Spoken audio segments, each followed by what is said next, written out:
What's up, everybody? Welcome back to the channel. Now, I know y'all remember a couple of months ago while we were still campaigning, right? While the campaign was still going on, you had the corporate press over here just yelling, gnashing their teeth. All these tariffs, they're going to implode the economy. You're going to have to pay more for your avocados.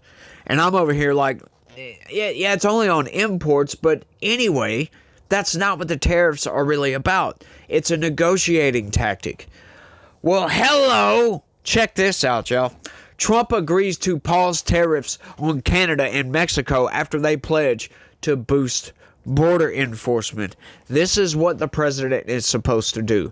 You got all these leftist pundits and Democrats out there trying to tout Biden's accomplishments. Oh, but look at this piece of legislation. Look at this piece of legislation.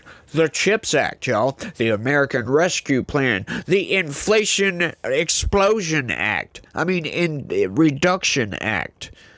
It really wasn't an Inflation Reduction Act. It was an Insane Climate Agenda Act. But you notice that's his only accomplishments, y'all. Legislation. But hang on. Article 2 of the Constitution is the executive branch.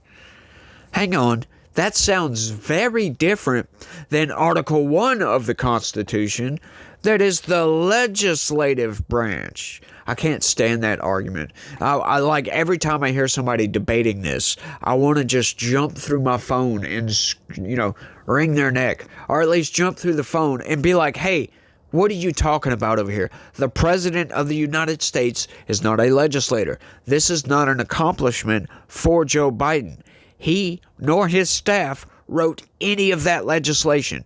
All he did was sign his name on the dotted line or the solid line, whatever it may have been, because we got to be inclusive here. Got to be very inclusive on that. Could have been a dotted line, could have been a solid line. We just don't know. But yeah, I can't stand that argument, by the way. But let's get into this. Check it out, y'all. President Donald Trump on Monday agreed to a 30-day pause on his tariff threats against Mexico and Canada as America's two largest trading partners took steps to appease his concerns about border security and drug trafficking. That is right. That's what these were meant to do. These were never meant to make your avocados more expensive. They were always meant to get these other nations to pull their weight. Do your damn job. We are tired of spending hundreds of billions of dollars to secure this border, and you guys are sitting on the other side of there laughing, pointing your finger, and then, lamenting the fact that we don't like criminal aliens. We don't like people coming across our border illegally, and y'all shame us for wanting to kick these people out. And you're not going to do nothing. You're just going to sit over there and laugh? Well, we're going to put a tariff on you. See how you like that. And what happens? They immediately cave. Just boom. As a matter of fact, what's funny about this is you may have heard news just this morning. Justin Trudeau imposing tariffs on the United States in retaliation of Donald Trump. Well, that sure is he quickly folded, huh? Because this just came out a little while ago. As a matter of fact, well, for me it was a little while ago. For you guys, that was yesterday. Sorry. I can only do so many videos a day. I do have a damn 9 to 5. It's not really 9 to 5. It's 7 to 3:30. But an 8 hour, I'll go to work for 8 hours every day. And then I come home and work 6 or 7 hours doing this. So, it is what it is. I can only do so much. Sorry, y'all. Wish I could do more. But, the channel ain't that big yet. So, it is what it is. We'll keep trucking right along, y'all. The pauses provide a cool-down period after a tumultuous few days that put North America on the cusp of a trade war that could have crushed economic growth, caused prices to soar, and ended two of the United States' most critical partnerships. You love how dramatic they are with that, huh? It could have crushed the economic growth. Yeah, you know what? It wouldn't have crushed economic growth. It would have slowed economic growth down a little bit. You just gotta love that. Oh, what else did they say? It would have caused prices to soar. Yeah, whatever the tariff was. 10%, 25%. Yeah, go on with that. Plus, not all those companies are going to pass that added tax, if you will, right along. And not all of them are going to do that. They're going to try to absorb some of that. But, hey, not all of them are like that. It is what it is. But you love how they're being so dramatic about this. You got to love it. Proposed tariffs will be paused for at least 30 days while we work together, Canadian Prime Minister Justin Trudeau posted Monday afternoon on X, saying that his government would name a fentanyl czar, list Mexican cartels as terrorist groups, and launch a Canada-U.S. joint strike force to combat organized crime, fentanyl, and money laundering. Love it, love it, love it. Yes, get off your butt, and hey, how about give us a hand here, because some of these criminal aliens are coming across that northern border as well, right? That's always been a problem. It's been a minimal problem, but it's been a problem. There's fentanyl going into Canada as well, and all of that comes through Mexico, through us, and up there. Right? And most of the constituent parts that make up fentanyl come from China. So yeah, imposing the tariff on China, very good idea. You need to have them crack down on this stuff. Because from where we're sitting over here in America, you get your little conspiracy brain going over here, that looks like biological weapon warfare coming from China. Because, hey, that's a very effective weapon because it's killing, at minimum, 100,000 people a year. That's nuts, y'all. That's a lot of people. That's more people that died in Vietnam. Now, a lot of people think those numbers are a little bit higher than that. Like Trump over here said. On Canada, when you talk to Justin Trudeau again, is there anything he can give you at 3 p.m. when you talk again to also secure a pause, like you said, with Mexico? I don't know. We have big deficits with Canada, like we do with all countries. I mean, I look at some of the deals made, I say, who the hell made these deals are so bad?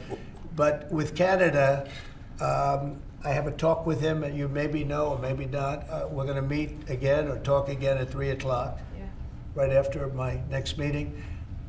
And we'll see what happens. I can't tell you what's going to happen. You mentioned that he could agree to change your mind on the tariffs? Well, we can always, look, what I'd like to see, Canada become our 51st state.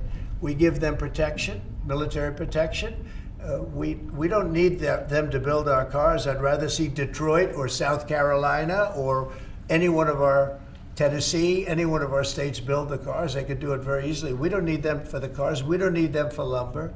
We don't need them for anything. I had a great talk with Mexico, but we have to stop fentanyl from coming in, whether I like somebody or not, and we have to stop the illegal aliens from coming in. I think we've lost 200,000 people on average a year for many years, much higher than the 100,000, could be even closer to 300,000. And they've agreed to put in 10,000 soldiers permanently, like forever, 10,000 soldiers at their side of the border and stop fentanyl and illegal aliens from coming into our country. They have a big incentive to do. Other than that, we've agreed to talk and consider various other things. We haven't agreed on tariffs yet, and maybe we will, maybe we won't. Yes, so that's what I'm talking about right there. Let's keep going with this story, and then I'm going to rant a little bit. Check it out, y'all. The White House confirmed the pause to the United States, which followed a similar move with Mexico that allows for a period of negotiations about drug smuggling and illegal immigration. There is a risk that the tariffs could still come into effect, leaving the global economy uncertain about whether a crisis has been averted or if a possible catastrophe could still be coming in the weeks ahead. They're still being dramatic, even though, look, that's what these are for. That's what these were always for. These were never meant to be a tax on the American citizens so they can be forced to pay more money for goods and for products, imported products. Sorry, it took me a second to get that out. That was never what the idea was. The idea was always, this is a negotiating tactic because we want you to pitch in. We want you to help because these people are just running rampant through your country over here, and we need help to stop it. We can't do all the work. We can't carry the entire load. I mean, there's already a massive trade deficit between us and every other country in the world because, why? We've thought it was a good idea. Free trade, y'all. Let's subsidize our manufacturing out to the rest of the world because, hey, they can employ slaves over here and do the work for a whole hell of a lot cheaper. and we can save us some money. And then when it comes time that Americans need manufacturing jobs, we don't have them anymore. Yeah, well, we just let everybody else do it. And we don't manufacture anything, hardly. I mean, we do, but it's not nearly what it used to be. If we were to ever get into a hot war with China and they were to shut down trade, we would absolutely be screwed on a lot of items, y'all. Like more than you probably know. We would absolutely be screwed. So it's good. We need to stop all that. We need to save our economy. Right? This is planting trees that Donald Trump knows he's not going to ever see the shade of. This is helping the country later down the road. Sure, if the tariffs go into effect, it might put a hurting on you there for a little while. A little bit of hurting. But it's really not bad. It's incentivizing these companies. Hey, why don't you come over here, build a manufacturing plant in the United States. Keep the company, even if it's foreign countries. Give Americans jobs so we can have stuff to do. It's just common knowledge that you can't be just dependent on the rest of the world for everything. We need to be self-sufficient. Like, in case something like that happens, what if an asteroid hits China? You know what I'm saying? Like, and just destroys their manufacturing base, destroys the country. I know the whole world would be in bad shape at that point, but even still, it's like, we've got to spread this out here. But let's keep going before I rant on about that. Trump on Saturday had directed 25% tariff on imports from Mexico and Canada, with another 10% on Canadian oil, natural gas, and electricity. He also ordered an additional 10% tax on imports from China. All of the tariffs were scheduled to start at midnight Tuesday. Canada and Mexico threatened retaliation, raising the prospects of a broader regional trade war. The 10% tariff that Trump ordered on China was still set to go into effect, though Trump planned to talk with Chinese President Xi Jinping the next few days. Trump's signing of tariff orders for the three nations set off alarms among investors, lawmakers, businesses, and consumers. The taxes on imports, if sustained, could push up prices and sabotage growth, even as Trump has suggested they are necessary to get other nations to stop illegal immigration, prevent fentanyl smuggling, and treat the United States, in his mind, with respect. Trump, you love how in his mind.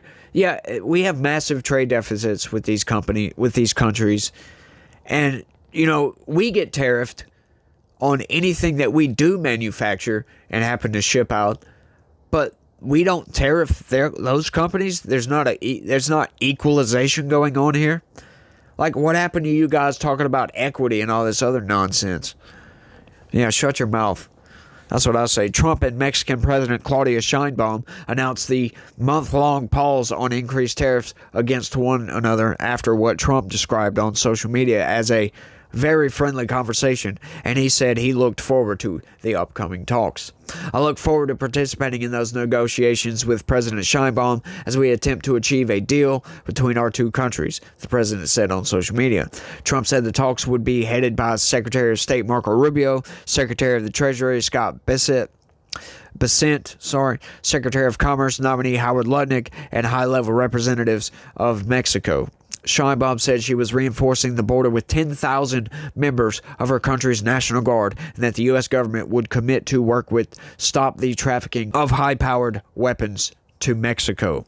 This is all great. This was the intention the entire time. And, he never wanted to put these tariffs out there, even though he's discussed, getting rid of income tax outright and fund the government with tariffs just totally. Yeah, I don't think that will ever work. Sure, it's a good idea. Would be nice, but that's never going to work. You're not going to be able to do that. Like, that would have to be a slow implementation of this. And, yeah, I just don't know if that would work. I mean, you can try it. Sure. Go right ahead. But I don't think that would work. But, this is a good idea. Because now you realize that, Donald Trump coming in and negotiating all this stuff, get these countries to help, do your damn job, y'all. Like, we can't do everything.